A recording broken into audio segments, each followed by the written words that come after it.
Welcome to Parker's MMA Show. If you want to learn about all things going down in the fight world, you've come to the right place. Each episode, your host Parker Keene will take a deeper dive into the always entertaining world of sanctioned fist fighting. Now here's your host, Parker Keene. All right, welcome to Parker's MMA Show, episode 72. We have a very special guest on today. Mr. Dat Nguyen is a professional boxer with a combined pro record of 23-3 in both traditional and bare-knuckle boxing. He is 3-0 in BKFC and recently defeated Johnny Bedford to become the BKFC lightweight champion. Dat, thank you for coming on the show. Thank you so much for having me, guys. It's my pleasure. All right, Dat, you lived in Vietnam until age 8. What do you remember about life in Vietnam, and did you play any sports or start boxing when you were there? Not really. Like I said, I grew up in the countryside. So I mean, we basically, I was very young at that time. So I remember that we were very poor. So we had to work and hunt and stuff like that. So like I said, when coming to America, it was a life-changing opportunity for me. Was that talk a little bit about growing up in Vietnam? What do you remember from that time, and were you ever drawn to boxing at that time, or did that come later? Well, at that time, I don't even know about America because I never really went to school. I just stay in the neighborhood, and it's a countryside in the, like I said, like in the farmland area. So like I said, I still remember the friends in the neighborhood. I went back and visited in 2001 when I graduated. So everything has changed so much for me being as a child. Like I said, we live in a countryside where there was no television. There was, I think really no electricity at all. So, you could imagine that, then my dad's family were from Saigon. So he would take me to Saigon, just to see the different changes. And I was there for a few weeks, and it was like, wow, first time I get to see a refrigerator, first time I get to see, a car and stuff like that. So it was very enlightening. And then for me to come to America is totally different for me. So I have to pick up and learn everything from the beginning. So talk about your transition to America. You grew up in Hawaii. You go on to become a junior Olympic boxing champion in 8th grade. How did we go from living in the countryside to Vietnam to being a junior Olympic boxing champion? Yeah, like I said, I grew up on Maui, and I grew up in a tough neighborhood. And for me to come to America, they look at me as this kid who don't know how to speak English. So I will get teased by those kids like, oh man, you like, So eventually I caught on, and speak the language and become part of the locals, because in Hawaii, there's a lot of Asian, but a lot of local kids too. So I kind of blend in if you know how to speak the local pidgin English. So for me, so from there, my brother was a kickboxer, and I grew up in like I said, in a tough neighborhood where all the kids fight with each other, and I have to learn how to defend myself. So when my brother was doing kickboxing, his friend took him to the kickboxing coach, and that's how I got started, because I followed my brother.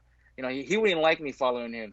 He would walk to the gym, and I would just tag along, And I got to the gym, and I got to watch them. And like I said, I was very, for me as a young age growing up in America in those early days, 1990s, you watch a lot of martial arts movie. And I was like I said, I love watching Bruce Lee and martial arts movie, but I never practiced martial arts until that time.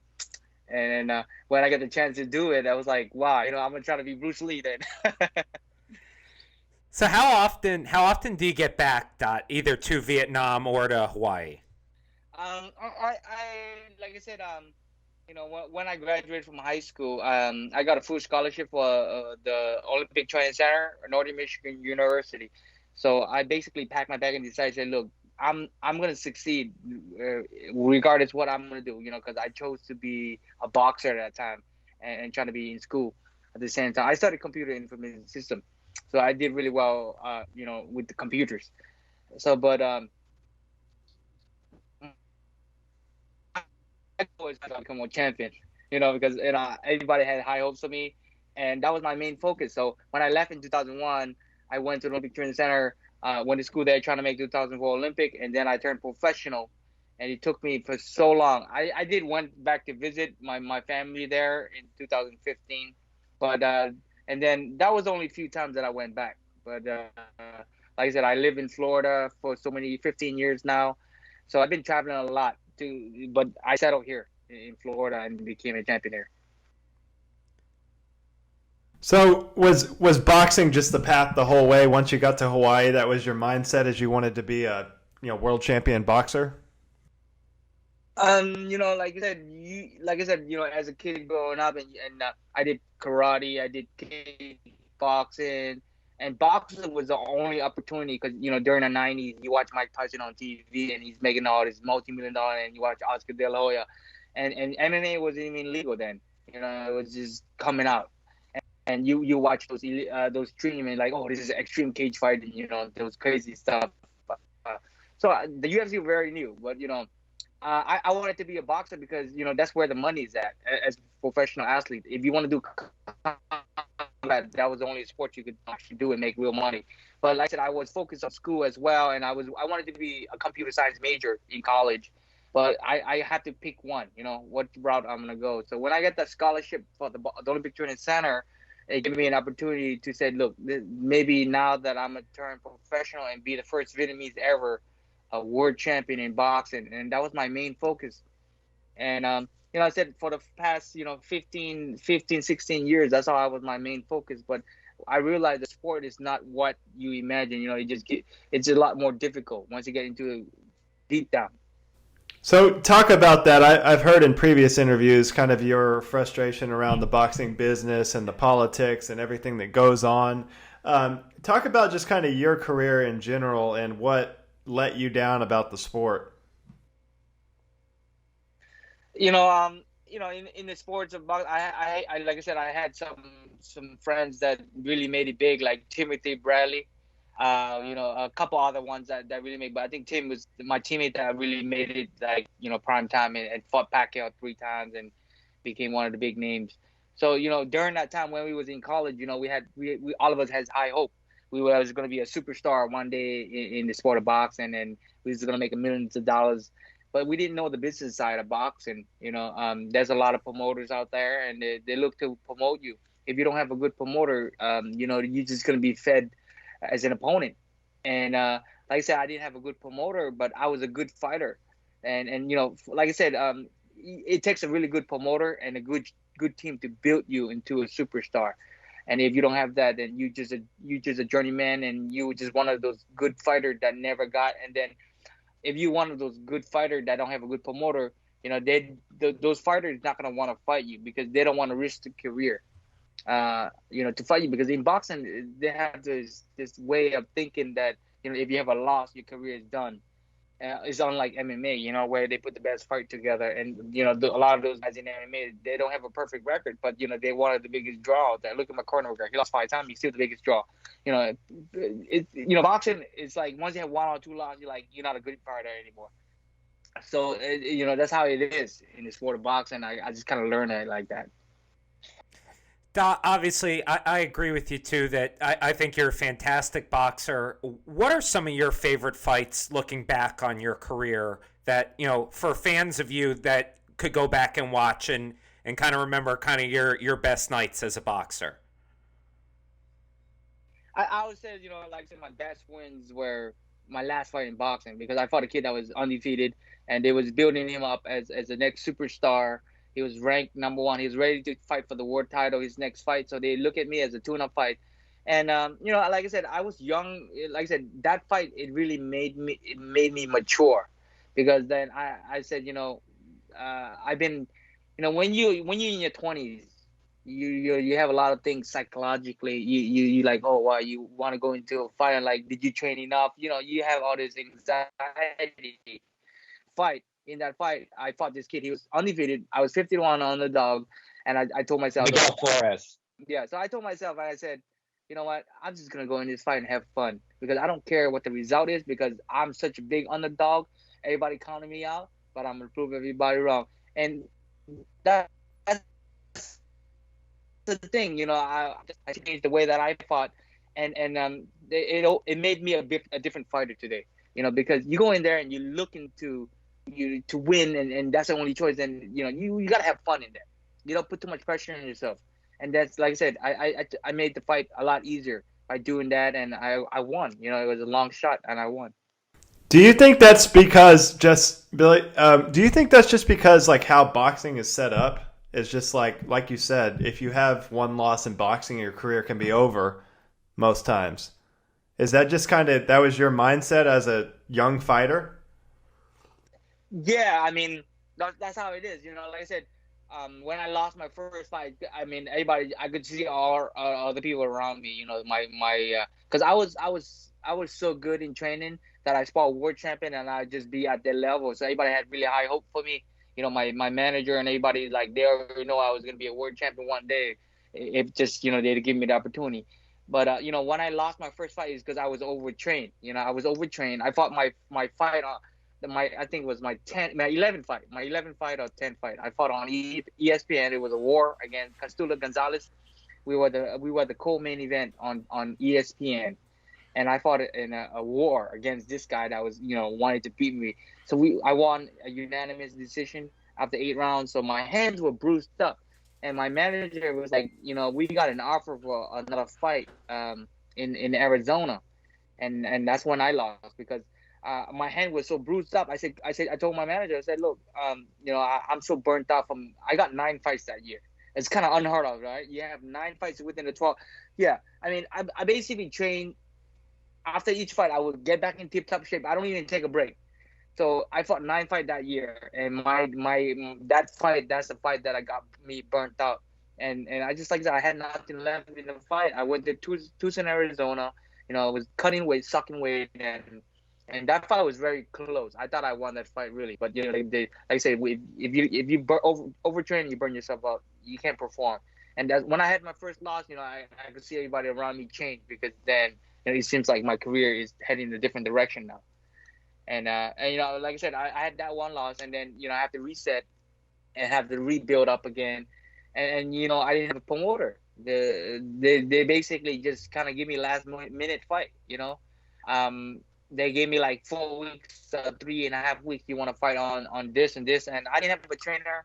I had a fallout with my manager, and that's why I have 2 more losses. And I didn't think those are real losses because I didn't think those guys really beat me. It was they undefeated, and I fought at their hometown.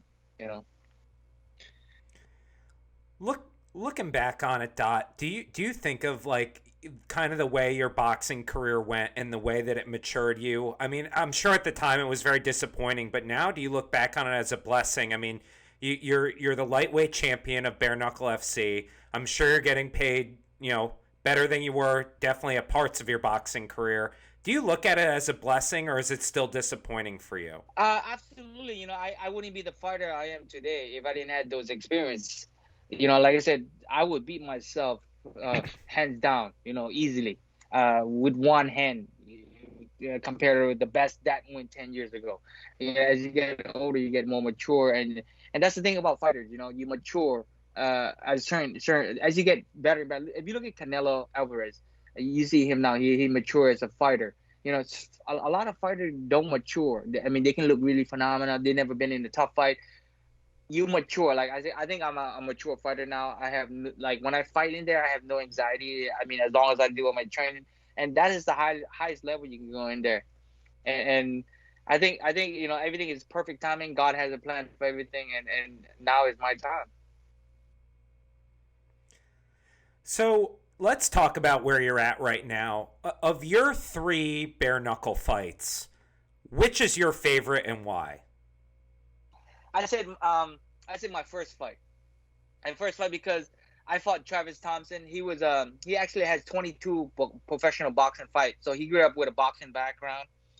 And like I said, that a lot of people didn't know that, but before that fight, I was very sick. I was sick for like 5 days, and I was taking NyQuil and I was taking Zycam in the hotel, and I was like, man, I'm in great shape, but all of a sudden I come up with this cold, because I guess when you cutting weight and you watching with your diets and everything, and so your immune system kind of like you're in too tough shape, but then your immune system like, man, I'm sick. And I got to fight. So a lot of things was going on in there because, basically, for me to be Vietnamese, Vietnam was divided into two countries. So, my whole career, I represent the South flag. And my mom's side is from the South. So she was like, you have to carry the South flag.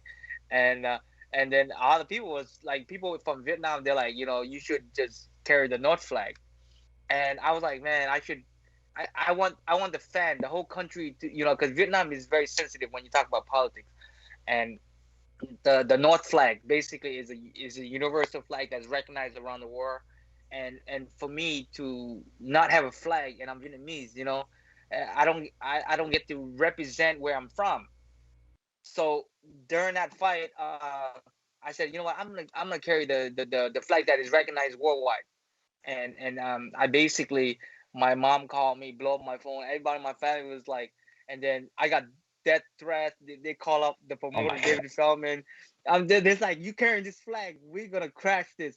So anyway, my wife came and took that flag out of my trunk, and so I was a little upset, but so anyway, I went in to fight anyway. I was sick and I was upset at the same time. So I was like, you know what, we just gonna go in there and fight because I need to fight to get paid. If I don't fight, I don't get. So I went in there and just blocked everything out. Fought Travis Thompson, and we had fun in there. We had fun. He was a good fighter. He was a tough guy. I hit him with everything, but he was right there, and we had fun with each other. And he's not a dirty fighter. Compared to when I fought Albie. Albie is like to come and grab the clinch. So that's part of bare-knuckle rule. But I don't like doing that to people because I feel like if we're gonna fight, we're gonna fight fair and square. I mean, that's part of the rule. So I mean, maybe one day I might do it. If my opponent is dirty and he's doing it to me, and I might do it to him. But that's the fight I enjoy the most with Travis Thompson. I absolutely love that fight. So I'm so happy to hear you say that.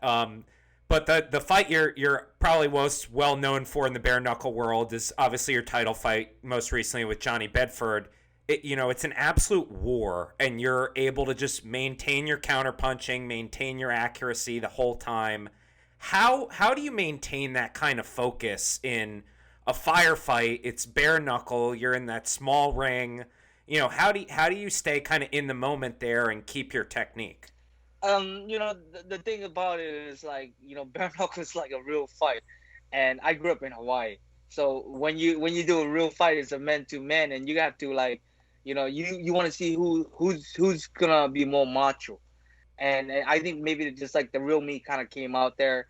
That's the thing about bare knuckle. That's why I like it more because it's more man to man, and the punch is more meaningful. There's no protection. Like I said, when you hit somebody with so much, like I said, my knuckle was so swelled up by the third round. It was painful.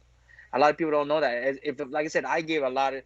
I respect Johnny a lot more. He even though we talk a lot of trash among each other, and I'm still upset at him for grabbing my head a few things, but he was a very, very determined fighter, and I give him mad prop for that. And he wanted to win just as much as I did, and like I said, he came to fight. He was in great shape. So yeah. So what? Just comparing boxing and bare knuckle. Obviously, bare knuckle's kind of bust on the scene the last couple of years and just gets a lot of buzz because it's so it is so wild. It is kind of that macho man to man. You go in there and it's one man comes out. That's kind of the thought process behind it. But talk about the recovery. How different is it recovering from a bare knuckle fight versus your previous career in regular boxing? Like I said, luckily I was only cut one time. I was cut with the Albie. I think he hit me somewhere and then he headbutted me. I knocked him out, and so he cut up my eye really bad. But I think, like I said, The only other than that fight, I didn't get that injured because it was only one round. But the fight with Travis Thompson, like I said, the only thing that was really worse for me, actually, my knuckle was the only thing that really hurt, and I got a few bruises here and there, but it goes away in like within a week. With Johnny Bedford too. Like I said, after a week, my face was good, nothing was swollen, but my hand, my knuckle is the one that still hurt. I mean, right now it still hurt a little bit, but as I hit the bag, I could feel like just this ligaments, all this tendons are still healing. So it's getting stronger. But that's pretty much. I think compared to boxing is worse because I've been in wars with boxing, and I mean if you get hit so much in your brain, you still get headaches after a month, from boxing because um it's different because it's longer rounds and you get more punishment. So it's more wear and tear on your body really in boxing. People don't realize, and especially MMA fighter too, with gloves on, the MMA gloves. So I mean, I watch some of those MMA guys that is retired now, and I'm watching them and I'm seeing them like they are in terrible shape. I'm lucky that I'm able to speak as well as I am. I mean, I think it's because that I haven't fought in 10 years. Out of the blue, every 2 years I would fight one time. That's why I'm still able to speak as well because the more fight you have, the more worried you're in. You're gonna have a lot of brain trauma. Is that something that you were always thinking about, kind of maybe in your early 20s or when you got into boxing, or is that something as you get older you kind of start to see other guys around you in the sport and you think, hey, maybe this is the problem. Maybe I should change the way I'm sparring or training or stuff like that?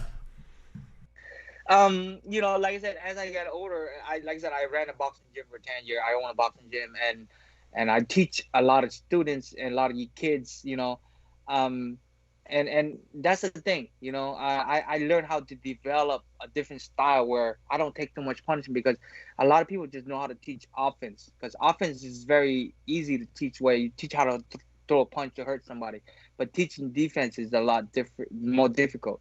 It takes like 10 times more longer to absorb that because defense is where the confidence is at. Because if you have a bigger guy that's trying to beat you up and trying to knock you out, but if you can't really do that and you just defensive, that's the highest level of confidence you can get.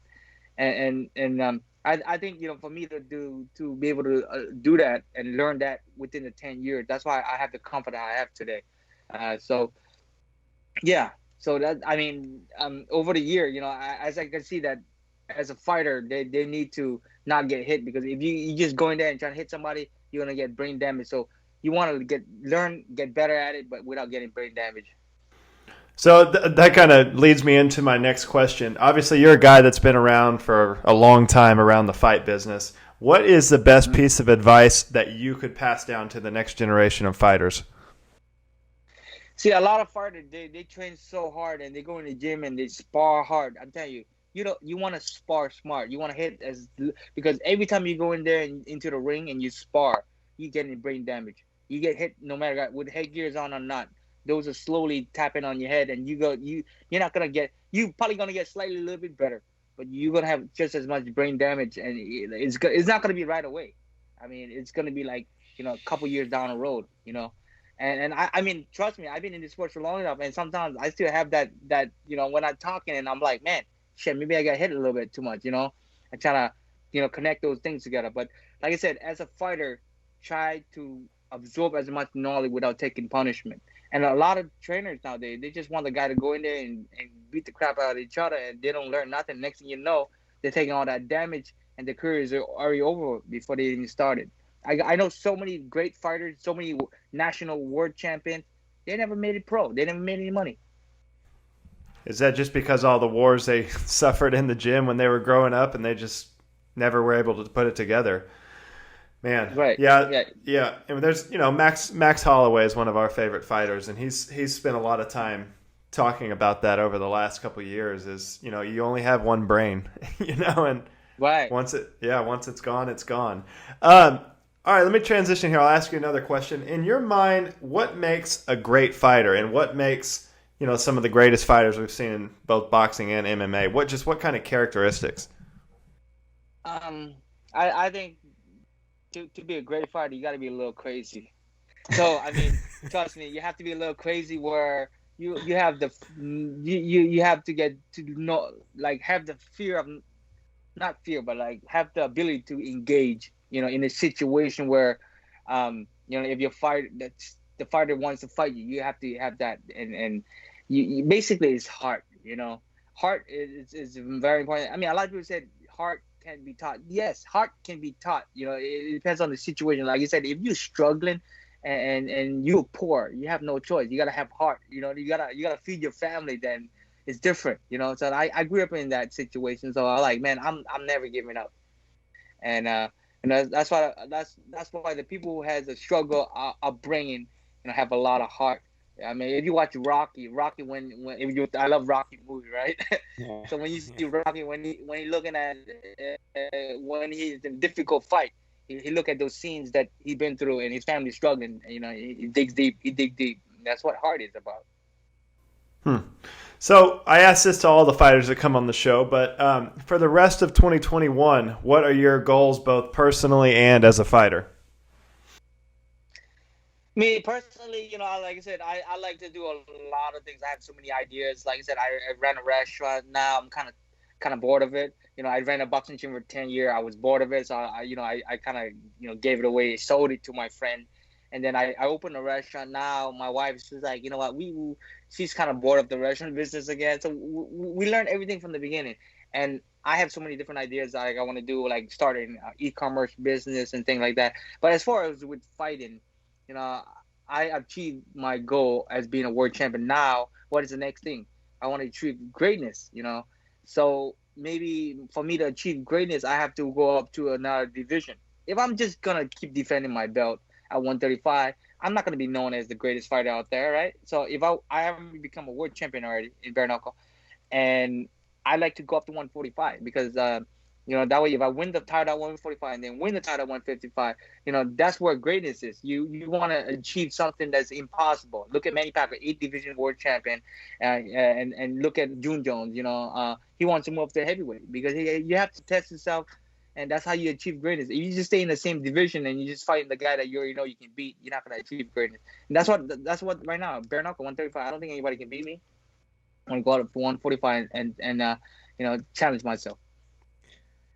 Is there anyone out there that you think would be a worthy challenger at 145 for you for your first bout at the new weight class?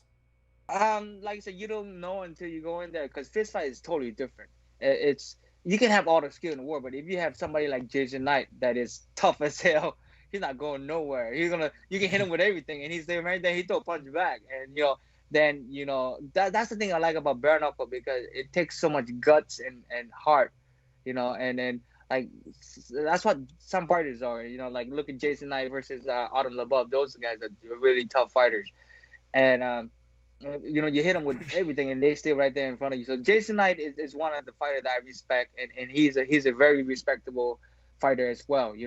Unlike Palomino, I dislike Palomino, even though Palomino is a great fighter. I dislike him as a person because he talks so much shit and trash, and he degrades other people, and then he belittle everybody he fights, and he put so much emotion calling people just naming that. So that's the guy I want to beat down.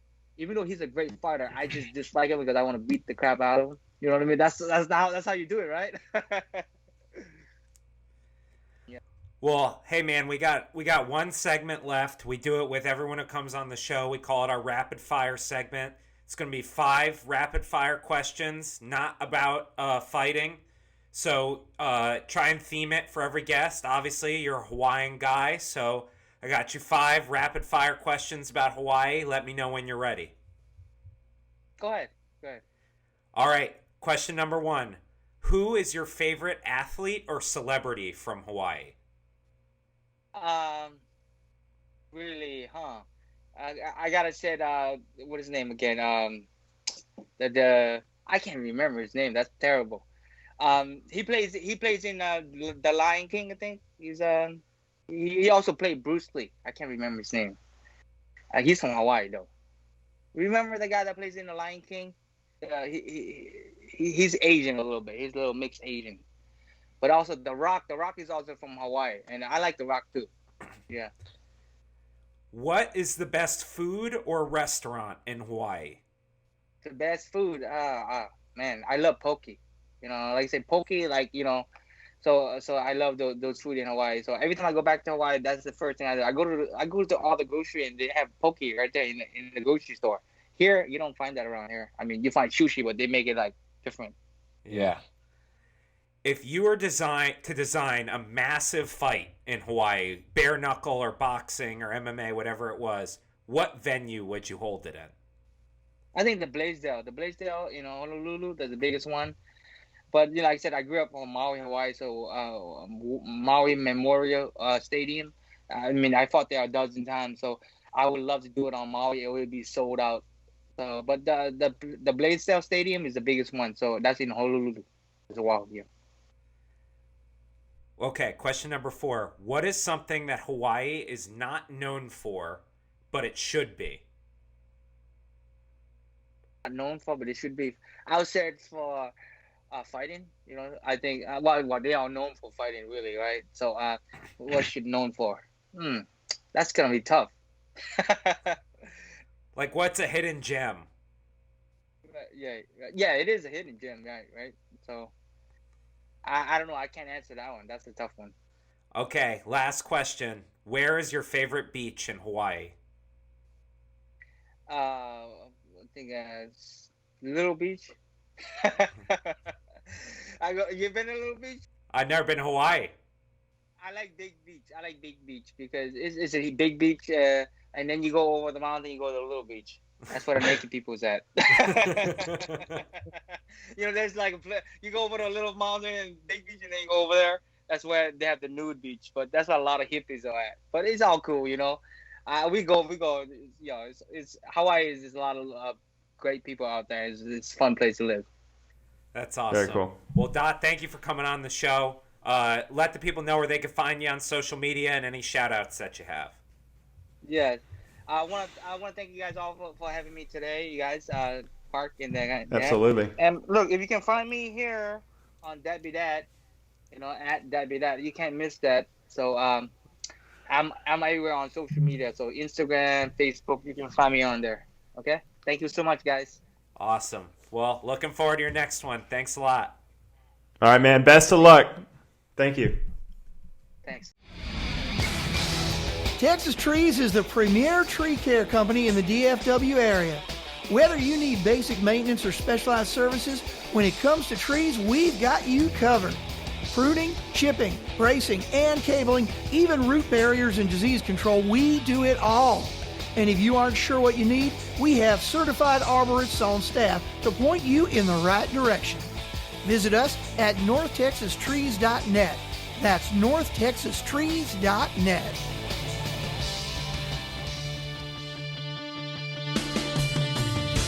Thanks for listening to Parker's MMA Show. Take a moment to rate and review on Apple Podcast or wherever you get your podcast, and visit ParkerKeen'sMMAShow.podbean.com for additional information on Parker and to stay up to date on the latest drama in the fight world. For more information and important links about today's episode, check out the show notes.